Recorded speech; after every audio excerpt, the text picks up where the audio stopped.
धन्ना जाट की कहानी। धन्ना भगत का जन्म 1415 ईस्वी में राजस्थान के टोंक जिले के धुआ गांव में हुआ था। इनका परिवार अशिक्षित था। धन्ना जाट का संबंध एक किसान परिवार से था। धन्ना भगत का बचपन का नाम धन सिंह था। धन्ना जाट के गुरु का नाम रामानंद था। इनके पिताजी धार्मिक प्रवृत्ति के थे। इनके पिताजी का नाम रामेश्वर जाट था। धन्ना जाट का झुकाव भक्ति और अधिक था। और एक दिन ये घर बार छोड़कर बनारस चले गए।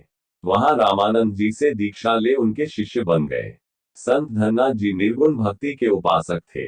पांचवें सिख गुरु अर्जुन देव ने भी धन्ना जाट की भक्ति भाव के बारे में गुरु ग्रंथ साहिब में उल्लेख किया है। वो एक प्रसिद्ध महापुरुष थे। भगत धन्ना जाट की कहानी ठाकुर जी का प्रकट होना।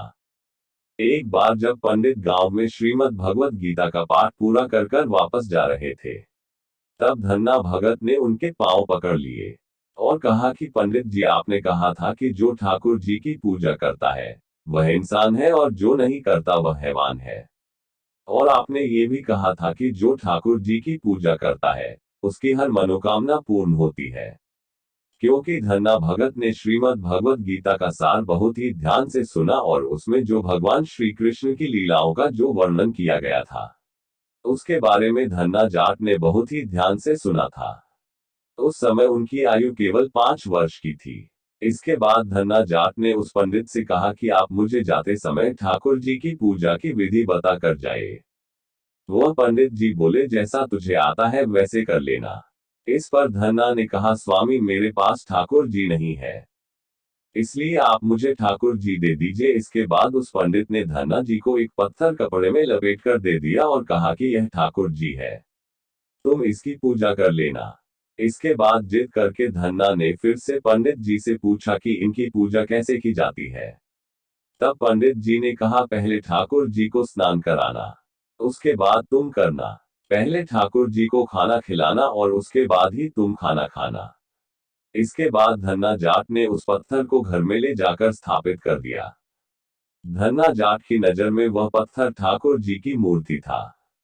उनके मन में ठाकुर जी के प्रति अटूट विश्वास और श्रद्धा थी। इसके बाद धन्ना जाट ने पहले ठाकुर जी को स्नान कराया और उसके बाद खुद ने स्नान किया। धन्ना जाट बहुत ही गरीब परिवार से थे। उनके पिताजी की मृत्यु हो चुकी थी। अब घर में माँ और बेटा रहते थे। जब खाना खाने का समय हुआ तब धन्ना जाट के हिस्से में एक रोटी आई। वह रोटी और मक्खन उन्होंने पहले ठाकुर जी के सामने रखा और कहा कि ठाकुर जी, पहले आप खा लीजिए, उसके बाद ही मैं भोजन ग्रहण करूंगा। इस प्रकार 6 दिन बीत गए, पर ठाकुर जी ने भोजन ग्रहण नहीं किया था। फिर अंत में धन्ना जाट ने कहा, यदि आप भोजन ग्रहण नहीं करोगे तो मैं भी भोजन नहीं खाऊंगा। इसके बाद वह धन्ना जाट रोने लगा और ठाकुर जी से कहने लगा कि मैं गरीब हूँ, इसलिए आप मेरी रोटी नहीं खा रहे हो। मेरे पास सूखी रोटी है, इसलिए आप मेरी रोटी नहीं खा रहे हो। वह ठाकुर जी को उल्हाने देने लगा। धन्ना जाट ने ठाकुर जी से कहा कि आप मेरे कारण 6 दिन से भूखे प्यासे हो। इसके बाद धन्ना जाट ने कहा, यदि तुम खाना खाने के लिए नहीं आओगे तो मैं मर जाऊंगा।